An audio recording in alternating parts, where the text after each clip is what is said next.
So unlike their male counterparts, the Reggae Girlz did what they needed to do in their home World Cup qualifier against Antigua Barbuda. They did the basic fundamental of taking care of business.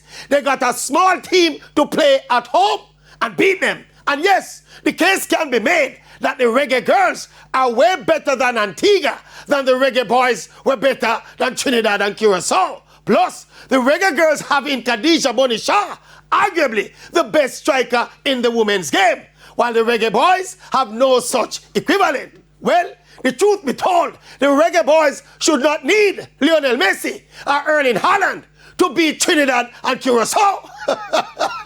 The Boyz just simply failed to do what the Reggae Girlz did. Play to their potential and handle their business. Yes, yes. The Reggae Boyz failed to handle their business, not handle the football, but they failed to handle their business. They failed to handle their business. They